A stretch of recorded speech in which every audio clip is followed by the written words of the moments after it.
రాజన్న సిరిసిల్ల జిల్లాలో కాకులు పగబట్టాయి. అవును, మీరు విన్నది నిజమే.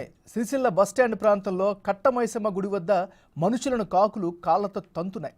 వచ్చిపోయే వారిపై కాకులు కాళ్లతో దాడి చేస్తున్నాయి. అయితే బస్టాండ్ నుంచి బయటికి వెళ్లేవారు, లోపలికి వచ్చే మగవారిపైనే కాకులు దాడి చేయడం మరో విశేషం. దీంతో కాకుల దాడితో బస్టాండ్ పరిసర ప్రాంతాలు వారు బెంబేలెత్తిపోతున్నారు.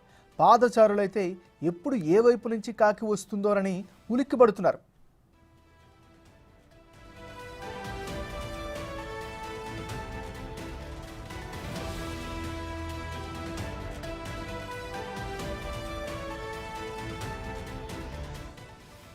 రాజన్న సిరిసిల్ల జిల్లాలో కాకులు పగబట్టాయి.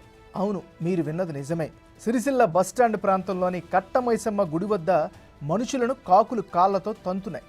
వచ్చిపోయే వారిపై కాకులు కాళ్లతో దాడి చేస్తున్నాయి.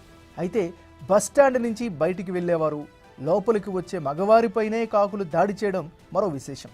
దీంతో కాకుల దాడితో బస్టాండ్ పరిసర ప్రాంతాల వారు బెంబేలెత్తిపోతున్నారు. పాదచారులైతే ఎప్పుడు ఏ వైపు నుంచి కాకి వస్తుందోనని ఉలిక్కిపడుతున్నారు.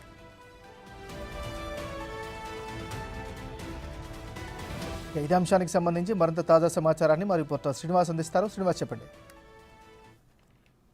రాజన్న సిరిసిల్ల జిల్లా లోపల కాకులు వింతగా ప్రవర్తిస్తూ ఇటు కేవలం మగవారిపైనే దాడి చేస్తున్నటువంటి పరిస్థితి కనబడుతుంది.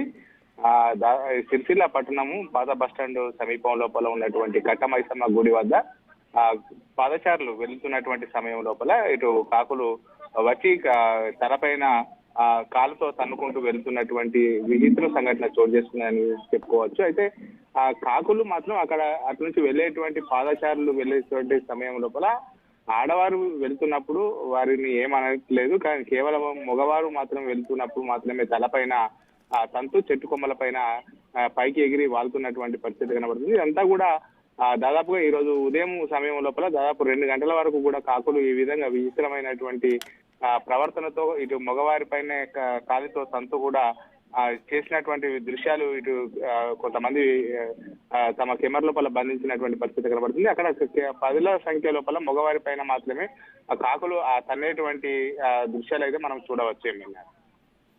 Thank you Srinivas.